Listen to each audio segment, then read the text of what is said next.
Thank you. Thank you for attending this press conference.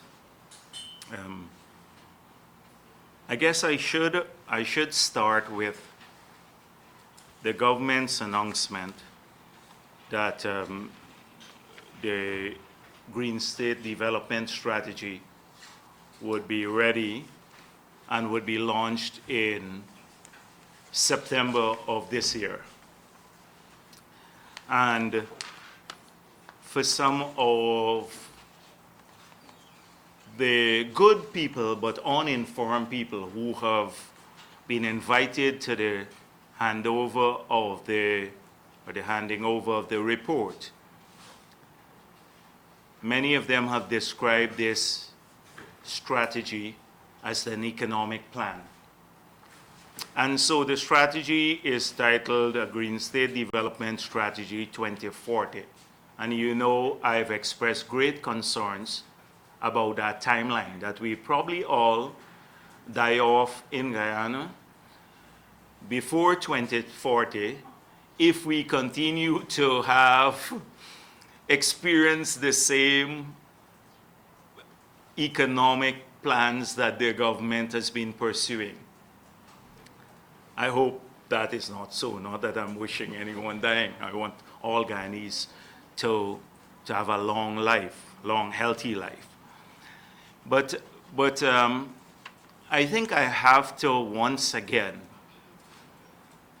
make a few points about the difference between the low carbon development strategy that we put in place and the Green State strategy that this government has for the past 4 years been working on. The first point is that the Green State strategy has been developed by external consultants, that the government farmed out the intellectual work to international organizations and to foreign consultants to pull together this strategy. In the case of the low carbon development strategy, we got one consultant to do a pro bono study to set the theoretical basis on which the strategy was built. And you would recall the McKinsey study, which did the financial calculations about forests in general. And then using that, we crafted a strategy, a low carbon development strategy. So it was indigenously developed. We had thousands of meetings, thousands of engagements on a website, through text messages, 300 meetings across Guyana, a stakeholders forum that included everyone, the miners, people in the forestry industry, young people, women, the indigenous peoples organizations, etc., private sector, the labor movement, and we crafted that strategy. So first of all, it was indigenously crafted versus one that is done by foreigners. That is the LCDS versus the Green State strategy. Number two, the Green State strategy, as Jordan said, would have to be funded from taxpayers' resources as well as he said, oil money. In our case, the low carbon development strategy identify ways of using our strategic assets to earn money. So from the forestry sector through the sale of forest carbon, we had earned almost 200 million. We had an agreement with Norway to earn or to sell them forest carbon up to $250 million, 200 million of that which is already available to us. And by now we should have been in the middle of a second such arrangement that would have seen another maybe 400 or so million dollars coming to Guyana. So one is to generate funds, and the other is a user of funds from taxpayer sources as well as the oil money. That's the big difference between the two. Three, we had already identified specific projects to decarbonize the energy sector. The hydropower would have decarbonized our electricity generating capacity or our energy requirements by over 90%. That means there would be carbon-free, clean. This government has, although it promised in the Paris Agreement to do a 100% renewable energy by 2025, has not identified a single new project that will actually deliver this. It is another APNU type promise where it's just talk with no action. And you will see a similar pattern. In the LCDS, we had several specific projects. One project, which we set aside 17 million US for, was to bring telecommunication improvement to the hinterland. APNU is still using that. Number two, we had an adaptation project that is still being funded now for the Conservancy. If you drive down the East Bank, you will see a new canal being cut somewhere by where Barama was. That was part of that project.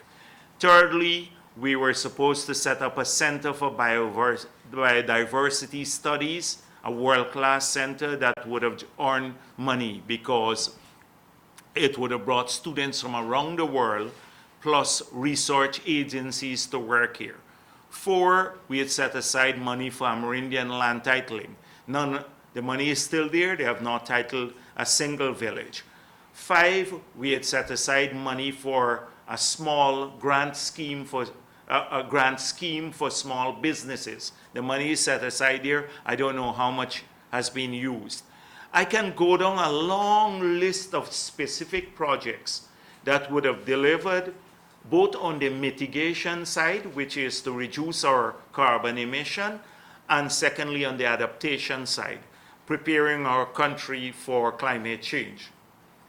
In this case, very few, no project. It's just declarative statements from the consultants, look around the world, best practices, etc., put it all together. And in a typical APNU style, it's lofty ideas. The president will make a great speech around it about how much he wants. But when you come to the specifics for delivery, like I was just telling you about the projects, it's absent, those projects, zero. I can go on and tell you about even the mechanism for management, how different it was, the transparency requirements, how different they were, etc. But the fundamental thing that I've argued that is different about our strategies is that one, the LCDS was an economic strategy that sought to move Guyana to prosperity and our people to greater wealth and benefits using a decarbonized, a cleaner energy and a greener pathway.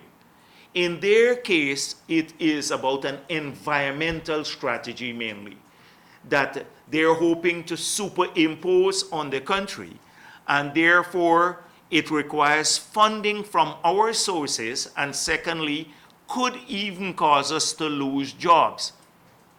So when they said they put out one of these ads they've put out that they've trained thousands of people for Green State jobs, and that is an ad that they have running now on Facebook, promise delivered.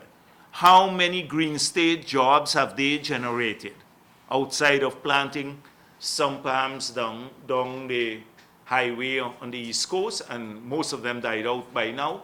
The first week they got into office, they were busy planting these trees, etc. But you have to take care of the trees too. You can't just plant them there. And saying that Bartica will be a green town. This is the difference. And so I have made it clear that the PPP will scrap this approach.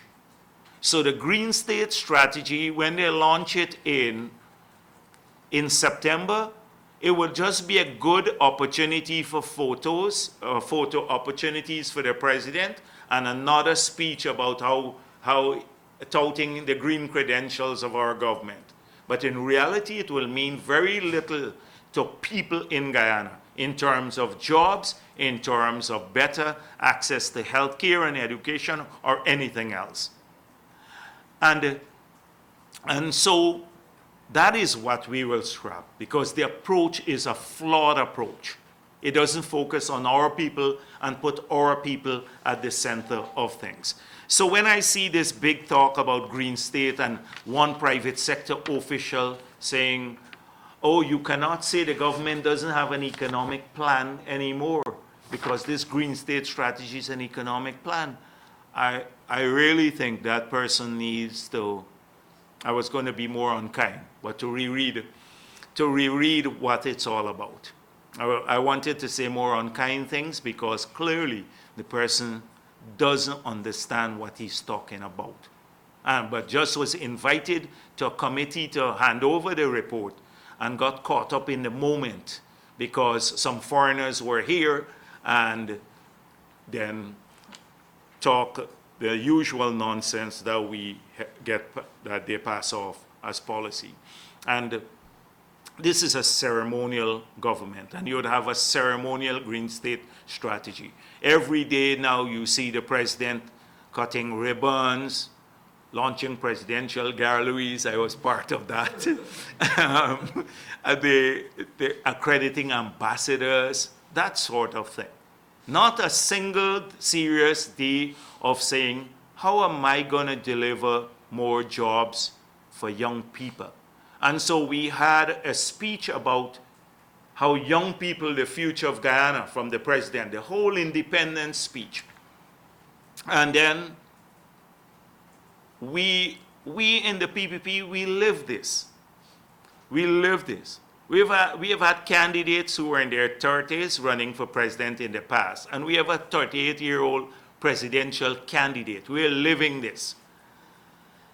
After that declaration at the Independence Day, how young people are the future, they just appointed for two top posts, 70-year-old officials. Not that I have problems with older folks, but just after hearing a lofty speech about how our young people are the future, they then appointed 2 persons to those posts.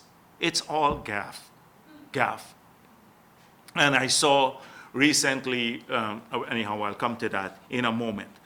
So that is one issue. I want to skip over to a couple of other issues that have been in the public domain. So, as you're aware, the Public Procurement Commission did a report on the feasibility study into the new Demerara and design of the new Demerara river crossing, the river bridge. And they concluded that it was illegally done. The award of the contract was illegally done. They pointed out that it was done in contravention of our procurement laws. And we further, they didn't go so far as to point out who is, but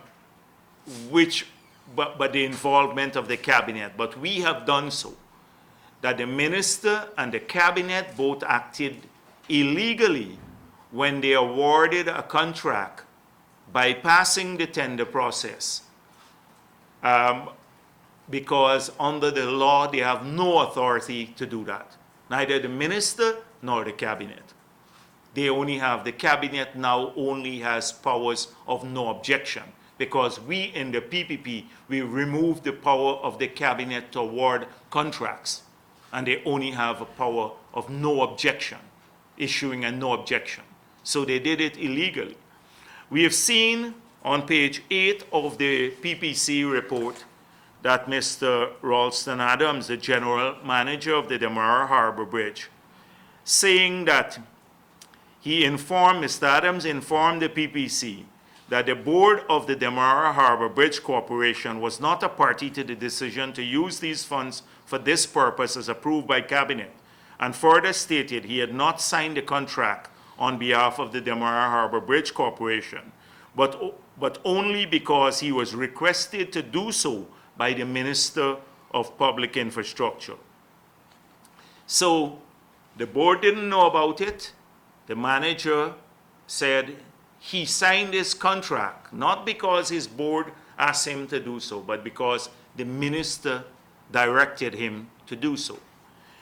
So in the PPC report, it said Cabinet approved a contract for 161.5 million Guyana dollars. The contract was issued for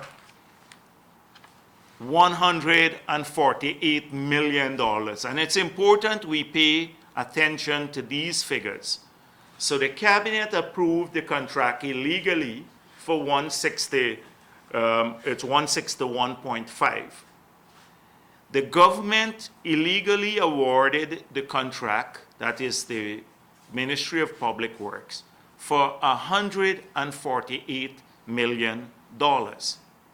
So less than about 12 million, 13 million less than what the Cabinet approved the contract for. However, the government or the ministry used in 2018 $215 million from the account of the Demerara Harbor Bridge, the asphalt plant account, $215 million for this project. And then in 2018, another $74 million. So what is Cabinet awarded for 161? The contractor had a contract signed for 148, but they withdrew from the Demerara Harbor Bridge account $215 million in 2017, plus another 74 in 2018. So that takes us nearly to $300 million have come out of the Demerara Harbor Bridge account for this project. Nearly twice as much. So we need the Auditor General to immediately look into this project, because the police will not do it. The police, since August of last year, we filed a report with the police. They completed the investigations in January of this year, and we haven't heard a single thing about them. By now, Patterson should have been charged. But this information just came to light, given that I spoke about it last week. I saw some documents coming in from a whistleblower who pointed out that it's not just that it was done illegally, but they nearly used up another $150 million more than that the project was signed for. And the whistleblower has also said that if you check the payment for to the contractor, not even the $148 million was paid over to the contractor. So clearly, there is enough to warrant a full-fledged investigation. We believe that hundreds of millions of dollars have been stolen from this project, through this project. And they need to, the police, if they have not done so, but they said they completed the investigation, needs to bring in the foreign company, the person who got the contract, and need to question everyone, including the people at the asphalt plant, as to how much money they've released. Because this may be a straightforward case of theft of a large sum of money. So I'm very, very concerned about the the pattern that we see here. Not that it's unexpected, but the police is quiet on this matter. And they're quiet also on another matter. Dr. O'Toole was shot. And there seems to be a state secret in this country as to who did it. Even the media, and forgive me for saying this, but I don't know. I've seen documents going around saying it's high-level PNC officials, it's a minister's son, it's a senior policeman's son, or a group of people, a combination of these. But just imagine the PPP was in office, and there was something of this nature, that a minister's son was involved in everything. We would not be able to walk the streets. The entire media would be pressing us. And so until now, there seems to be a collective acceptance from the media that this is a state secret as to who did this. The police know. The police know. They've been following up this lead. How come nowhere in the newspapers? Several months have passed, someone has been shot, and nobody could know about it. It seems as though when the corruption or these transgressions involve senior PNC people, that the police don't act on these matters.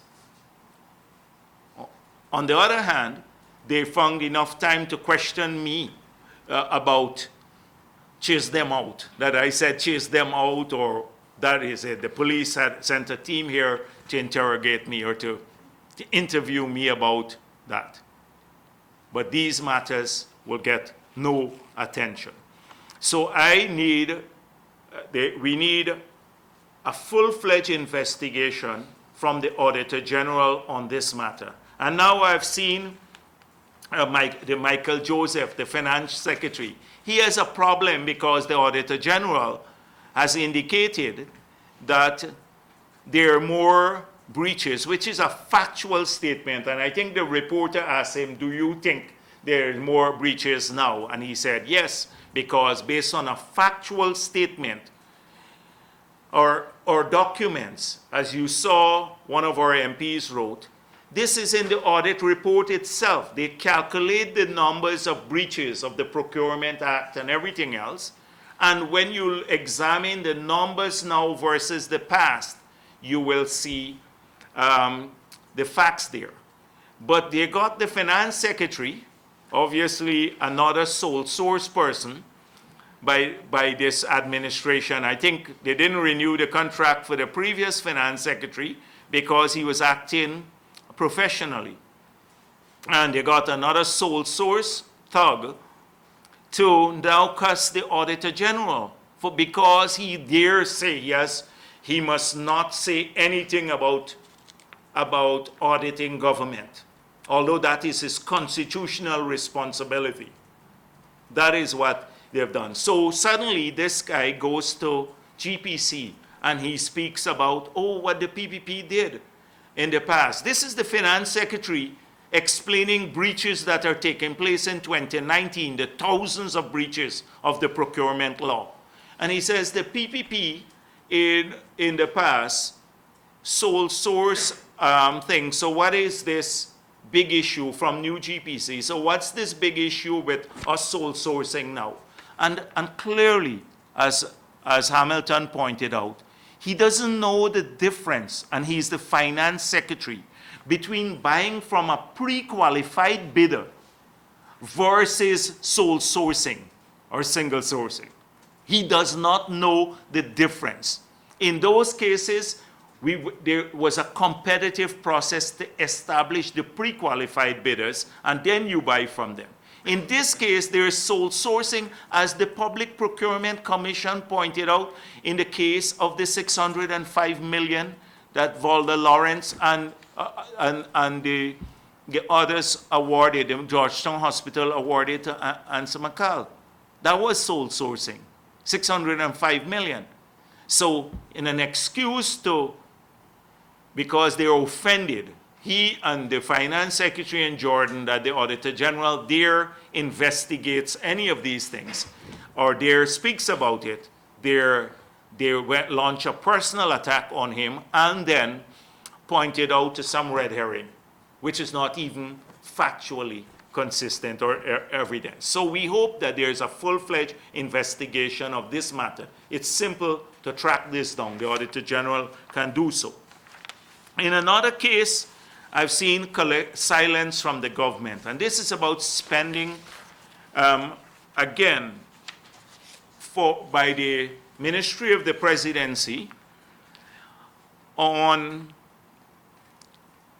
that needs to be explained. So we got information from a whistleblower, and I noticed Jordan is very upset about whistleblowers, obviously because he brought in some BMW or something like that, and someone released the information. This is what Jordan said.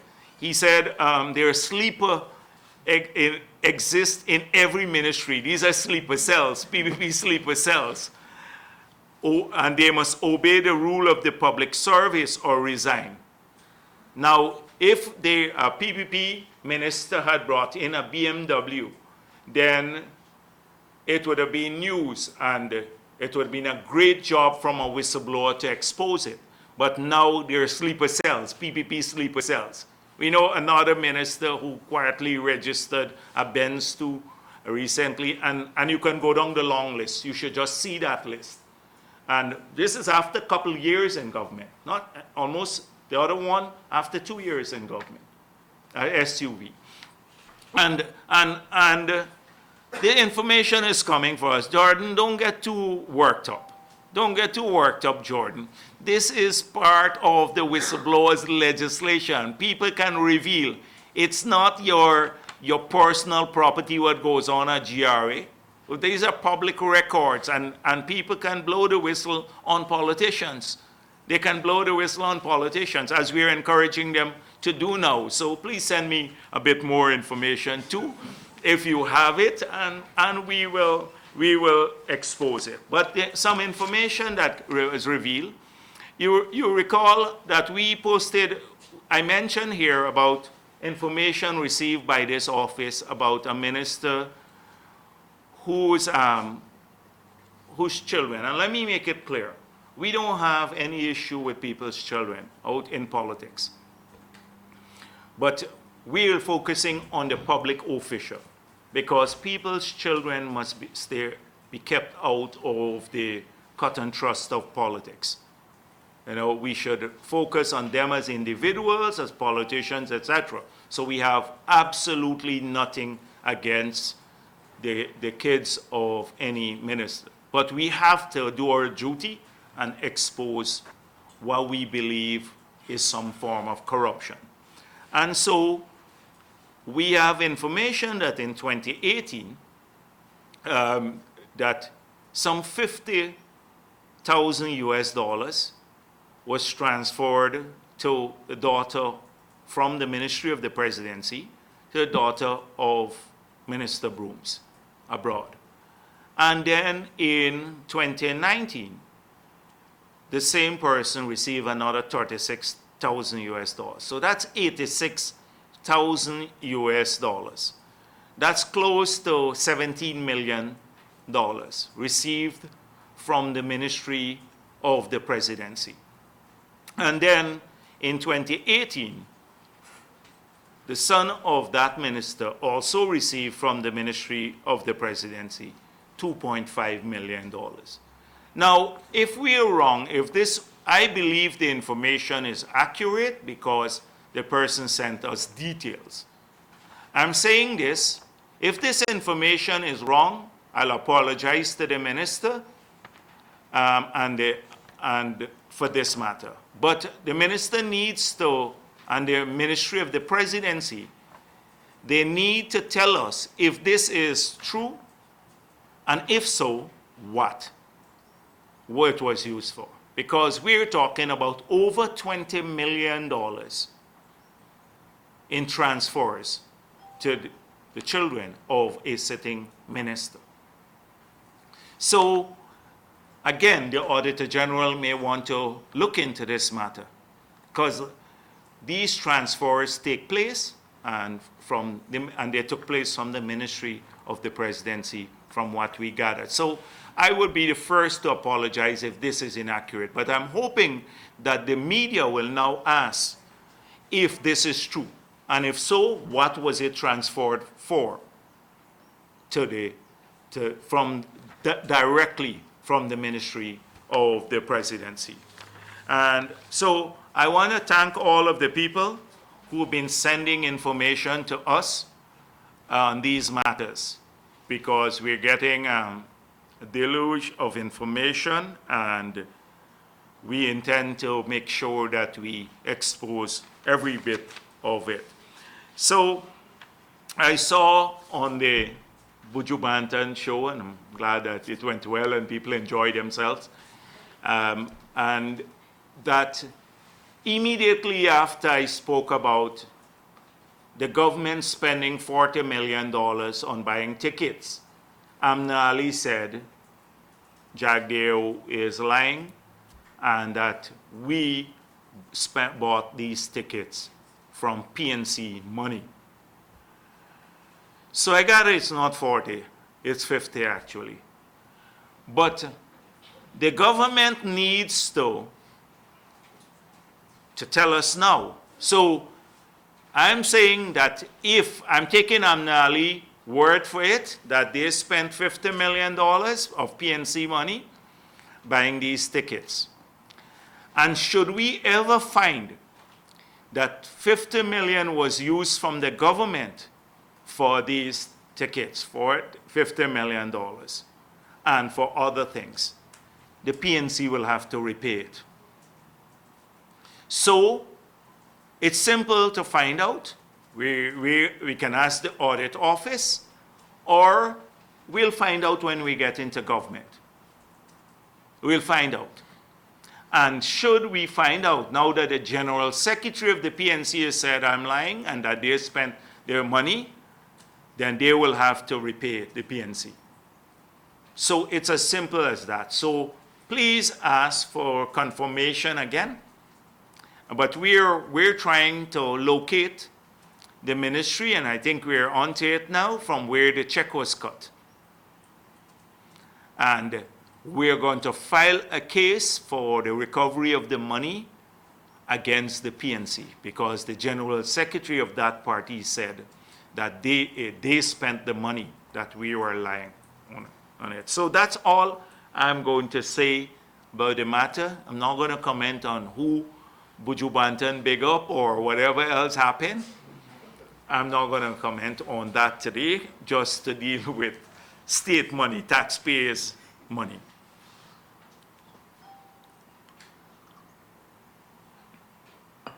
The next issue is GCOM. I want to talk about the house registration has been postponed. I just want to urge the technical staff at GCOM. I'm not going to say much about it at this point in time. We are all awaiting the CCJ decision. I think people are a bit concerned. I've seen this expression of concern that it's taken so long to come, especially in light of the fact that the CCJ was critical of the slot in addressing this matter in Guyana. But nevertheless, we are waiting that decision.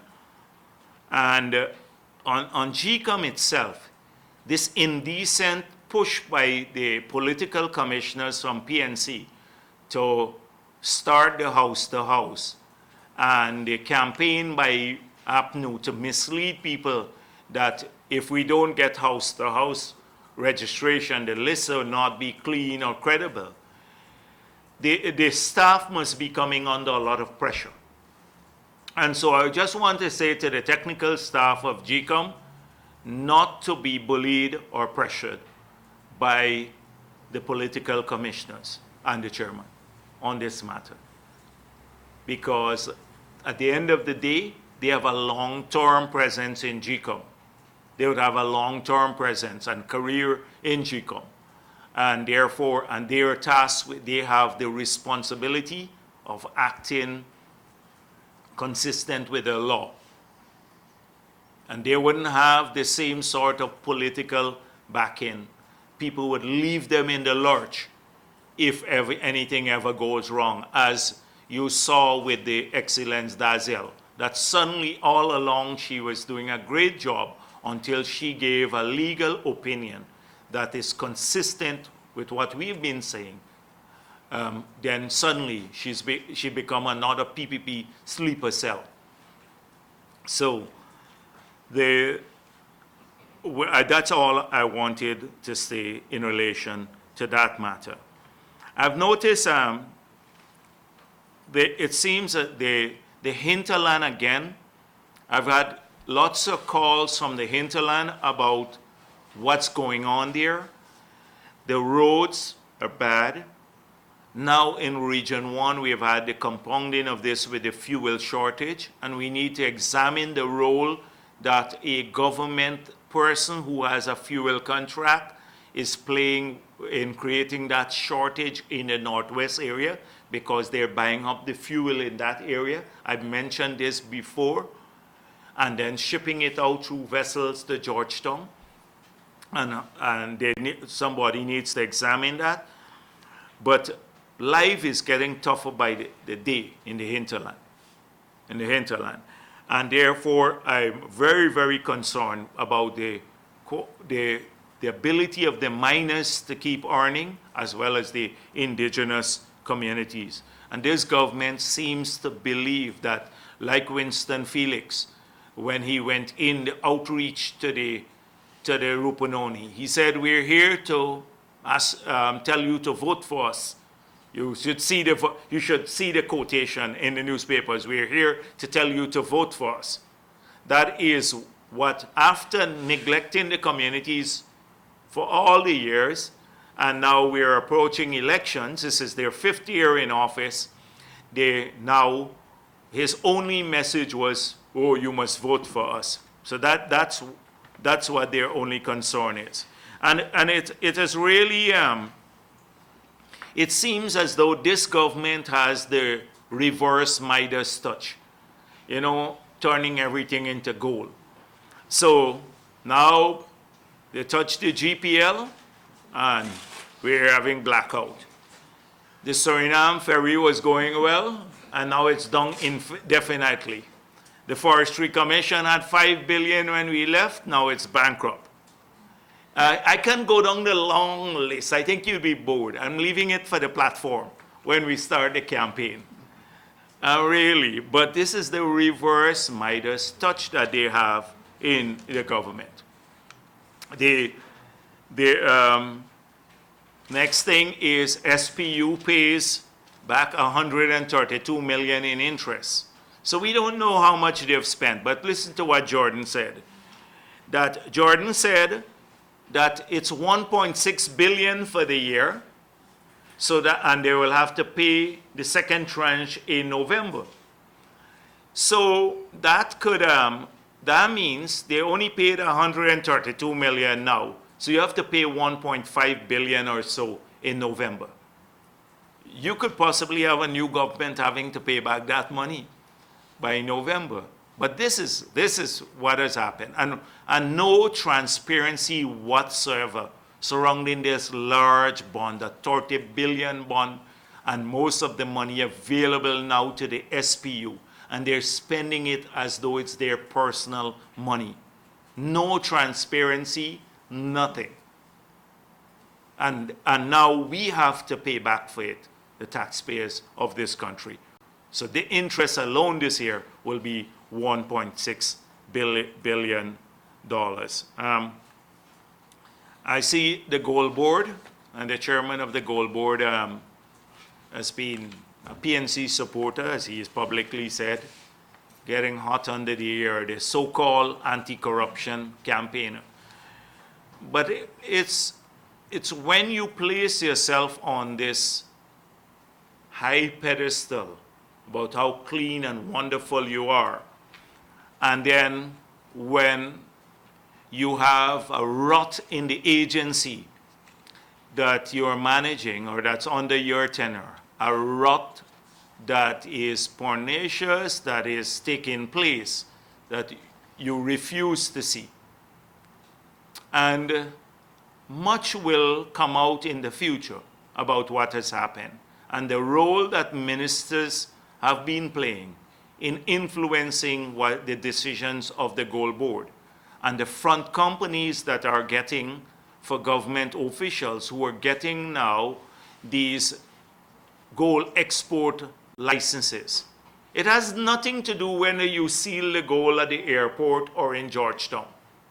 It has to do with about the character of the people who have gotten the licenses under this administration.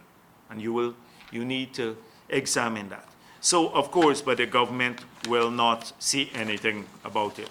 So, one thing I saw on the outreach that before I do that, Sarah is investigating now the oil contracts. And so for years they weren't investigating anything because that the public was calling for the renegotiated contract.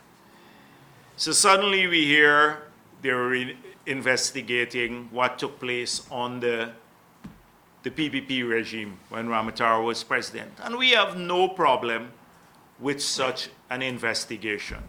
But for any investigation into oil and gas contracts, the award of the contracts, what took place at the negotiation, etc. For that investigation to have credibility, you can't have Sarah do it. You need an international organization that has a well-known record of established transparency, has investigated this sort of thing. So if the government wants to do that, the government should hire a solid international firm with a reputation, not have Clive Thomas do this, who is a member of their party. So he saw nothing wrong, and he was critical about the TIGI, saying we're going up somewhat, blind alley or something, fool's alley, because if you investigate the 18 million signing bonus. Because all that TIGI did was to complain that they were in breach for 3 years nearly of all the financial laws, and they were acting with impunity, the minister were acting with impunity not to place the money into the consolidated fund, although the Constitution of Guyana said that, and the FMA Act, the FMA says that you have to place the money in the consolidated fund. 3 budgets, and the money is not recorded in our revenue statements. And that was TIGI complaint, that's going up a blind alley. That establishes clearly the partisan nature of Sarah. That anything to do with investigating this government and the corruption, it will not do so. So if you want a credible investigation about all of the oil contracts that have been issued, and if that's what this government wants, that's fine with us, hire an internationally reputable firm to do so, not this tainted Sarah. Some members of Sarah have a company with Harman. One of the members of Sarah owns a company jointly with Minister Harman. So how could they be impartial? And therefore, that's our position on that issue, that we should have an independent, if you want to have an independent investigation, then feel free to do so, but do it properly. The president is going to establish a high-level committee on public service, the full public servants again. He has paid for tens of millions of dollars, and a commission of inquiry into the public service. The report is there, it's tabled in Parliament, we have all the recommendations, it's time to implement. It is now he's going to establish a high-level committee on public service. This is again to say to public servants, oh, you're going to get more term. After the elections, we are going to give you more benefits. Things that they promised their public servants for this term that they never delivered on. Absolutely none. And that's similar to what they did for the teachers. For 3 years, they withheld their duty-free concessions. 3 years, they withheld their duty-free concessions and now give it all at once, the 300 now, to make it look like they're doing something great for the teachers. That is unusual. That never happened in the past. And consistent with all of this, with what has happened at the University of Guyana, they've raised the fees at the University of Guyana.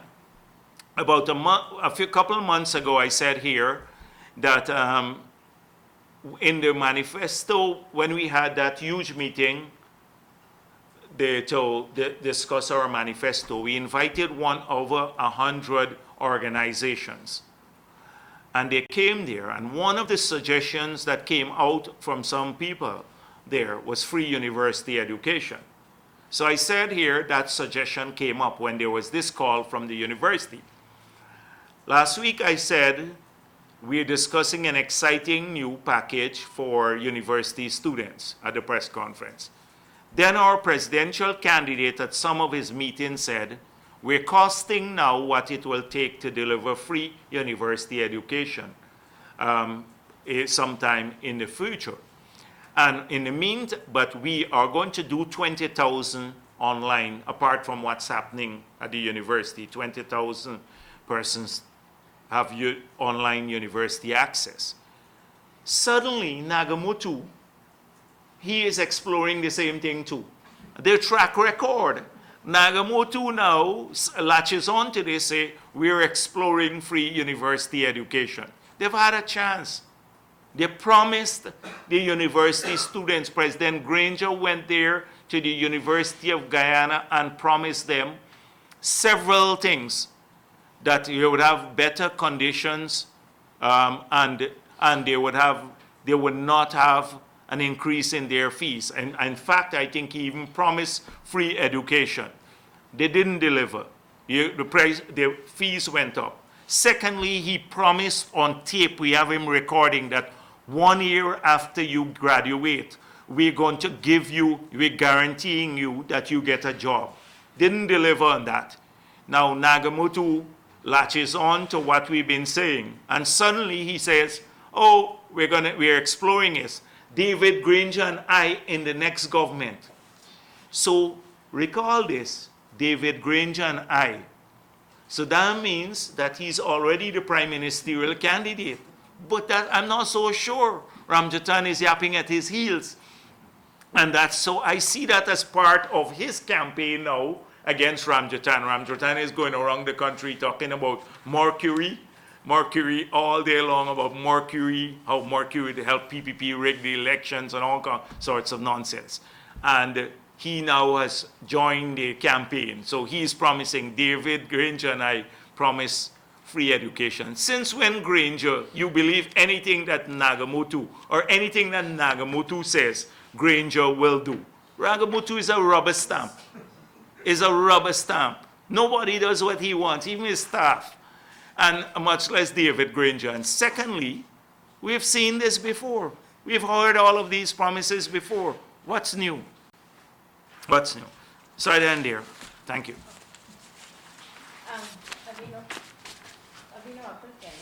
Sure. A few questions, sir. On the SAR issues for the oil blocks. Yes. The possibility exists that this investigation can go in the direction of implicating a former minister of the PPP government. I know before you vouch for people in your party and about your character. Yeah. Are you willing to vouch that the former minister would not have been implicated in any illegalities regarding the distribution of those blocks? Yeah. Well, I don't know about how a former minister being implicated, etc., because that is conjecture. All I'm saying is if you want to do the investigation, we'll support it. but hire an impartial group to do it. It can't be Sarah. Sarah is pro-government. Sarah is pro-government. All of the people are Truckman, Rettimeyer, Clive Thomas. These are the members of Sarah. You can't have an impartial investigation. Do an impartial investigation. The PP has nothing to hide. We are willing to defend our track record, and so we will participate in that. And going back to the question, if an international firm is hired, And Sarah set aside in this case. Whatever the outcome is, and it's properly done, worried no, I'm not worried. From all I've seen, I'm not worried, but we don't have a problem with any international investigation. Donald Ramatar has spoken on this matter. Donald Ramatar has spoken on it, and continuing on Sarah, Reliable information indicates that the Director of Public Prosecution has settled her case with Sarah and has indeed paid a difference. How does this, if it does, change your view of the issue, and would you now be willing to rethink your position in not settling? my position stays the same. I can't speak for the DPP. But you're I can't speak for the DPP, but any DPP, let me don't say that. You know, we had five criminal charges placed against 5 ministers that won null pros. And when an attorney general boasts that he influenced the withdrawal of the charges, and without no response from the DPP, that leaves me wondering. And I'll keep wondering until the DPP gets back into office and we investigate the matter fully. okay, I have information to the effect that the presidential candidate has not been able to sort out his issues with Canada. Do you think that this would affect your campaign in the diaspora? This came up last week, and the answer is the same. The answer is the same. No, it will not affect. The diaspora is important for us. We have many leaders, and we will be working in the diaspora. But I believe the presidential candidate is where we need him. He was last week visiting Region 1 and not spending millions of taxpayers' money in an outreach with catered food and all of that. He was using boats and stuff like that, going from village to village, talking to people in Region 1. He spent almost 5 days doing that. He's been on the ground talking to people. We need him here in Guyana, looking out for Guyanese interests who live here. We will keep working our diaspora. We have many leaders who will continue to do that. But that's not a worry at all. just 2 more questions. The president really is officially in charge of the oil industry, and he took that on him. While they have ministers' assistants, we have the Director General, his assistant, and Mr. Don Hastings, his assistant. Basically, persons who are coming to speak at the policy level would most likely have to speak with the president. But as we know, his doctors told him to have a light workload. I know the issue is a bit taboo because it's illness, but do you see a great danger in Guyana at this stage where everybody, every country wants to engage? We're at a place where the person in charge of it is not at full capacity. I do believe that the president should not be so directly involved in routine matters of management of the industry. And that is precisely why we have said that we want an independent technical commission to engage on most of these matters. And the president should lay down the policy. He should work out the policy internally. He should say, here is what the incentive regime shall be for the industry if you sign a contract with us. This is what we want on local content. These are the opportunities for Guyanese. If you come into Guyana, this would be the framework within which you operate. He lays this all out, then any person can meet with the foreigners who come because they reflect what the president is saying. But the problem is that this government is so lost in the sector that they don't even have clear positions on any issue. So I'm not even sure if the investors meet with the president that he can give them the clarity that they crave in making their investment decisions, because there is such a big vacuum. And so every time we hear about from Mr. Bino, they've hired a consultant to work on something, not that it's settled as yet, but people now, we're years advanced. The people coming here, you should have had settled policies in this area. And I suspect that's not going to happen. And to blame the illness on for their sloth, I don't think the president moved at a faster pace when he wasn't ill.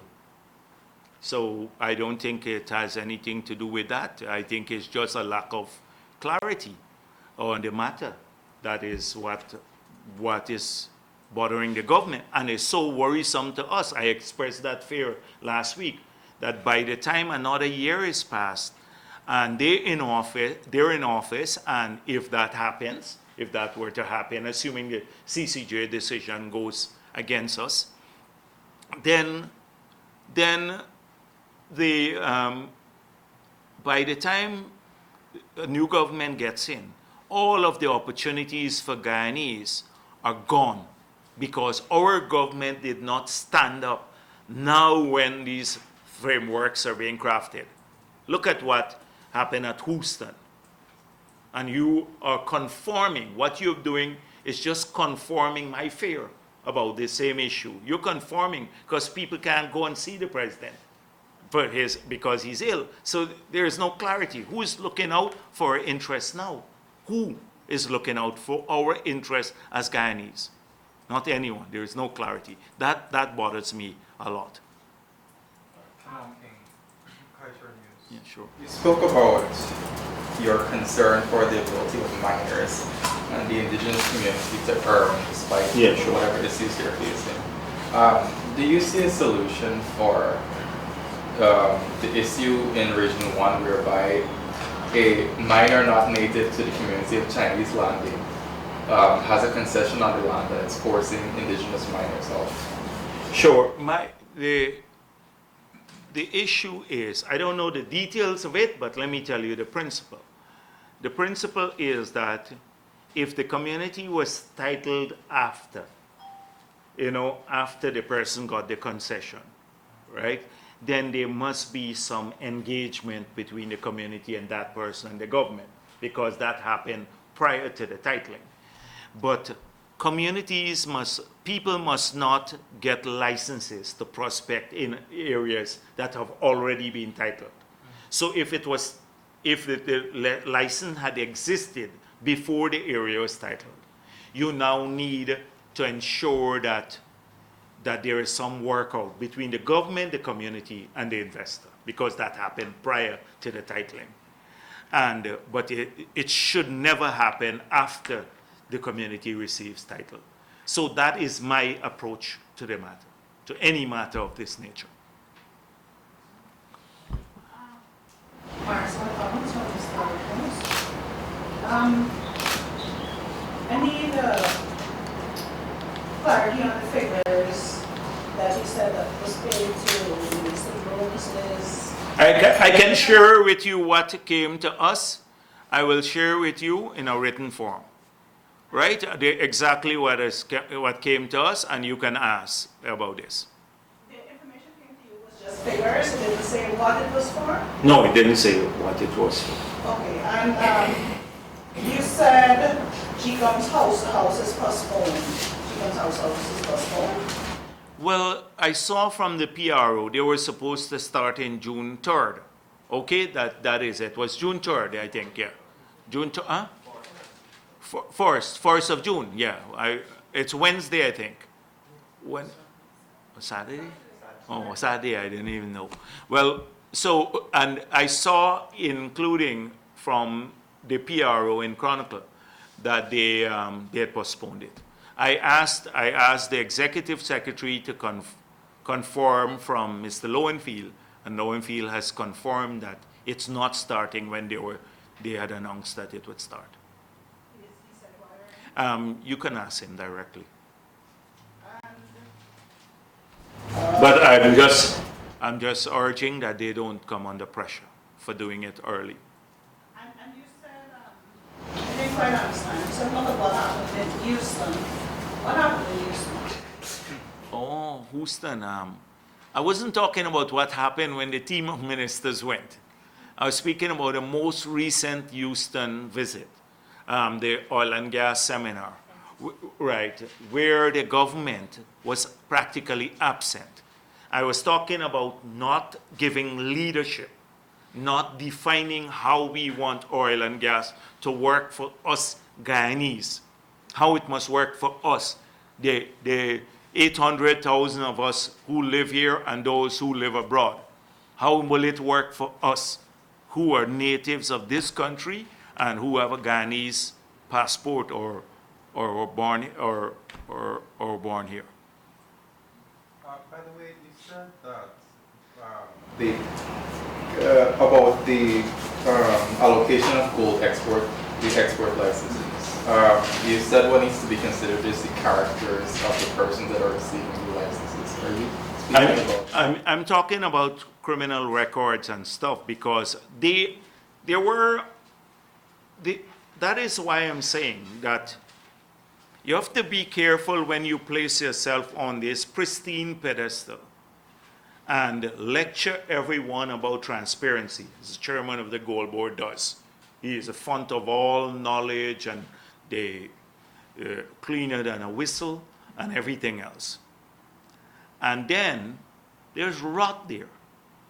So you have to do great due diligence, including beneficial ownership of some of the licenses that are being issued. We have some information. I don't want to, unlike other places where I call names, I have refused to call the names now, but we see the trend staring us in the face.